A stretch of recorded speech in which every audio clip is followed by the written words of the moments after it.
Kaaga-aga nga inaisipang buksan itong si Jusawa ang kanyang mga pinakatatagong sentimos na para sa iba'y wala ng halaga sa panahon ngayon, pero heto at nakaipon siya ng ganyan kadami. Gusto daw niyang matry yung coin machine sa SM Bikutan gamit yung mga naipon niya na yan, kaya agad-agad ay pumunta kami. Sakto naman na pagpunta namin ay andito pala yung wish bus na first time ko makita, kaya napatambay pa kami ng saglit. After nga yan ay diretso na agad kami dito sa coin machine. Mabuti na din at may nag-a-assist pala dito sa mga kagaya namin na first timer sa paggamit nito. Hello nga pala sa iyo kuya at salamat sa pag-guide sa amin. Una mo ang gagawin dito ay ibuhos lahat ng pagmamahal mo sa kanya.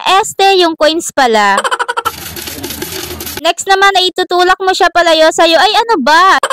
Yung coins pala, itulak mo papunta sa may gilid para makount na ng machine. Enjoy na enjoy naman talaga yung Jusawa ko habang ginagawa to. Sa mismong machine nito ay makikita mo din yung counts ng coins mo. Tuloy-tuloy mo lang hanggang sa maubos lahat ng coins. At para makasigurado ka nga na nakount na lahat, i-check mo yung part ng machine sa ilalim kung may binalik bang coins. Kasi may mga types pala ng coins na hindi nababasa ng machine. Kung sakaling meron kang naiwan, i-press mo lang yung letter A para maihulog mo ulit ito. Pero kung ayaw talaga tanggapin, ay hayaan mo na. Huwag na nating ipilit yung mga bagay na ayaw na talaga. Char!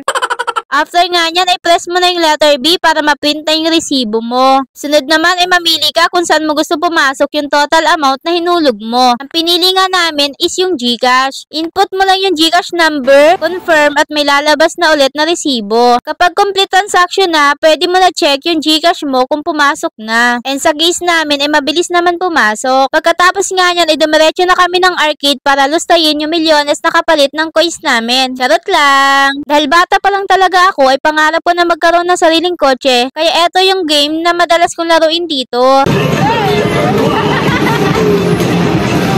At heto nga at ayaw magpatalo nitong si Jusawa, kaya naglaro na din siya at mas inangatan niya talaga yung place ko sa car racing. Eh di ikaw na babe!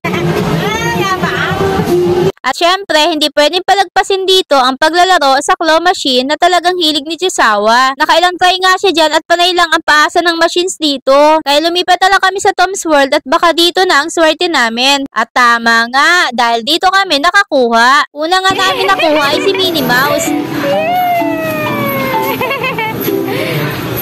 My baby na. At dahil di talaga yan mapapakali na walang partner ang iuwi namin, ay pinilit niya talaga na makuha si Mickey Mouse.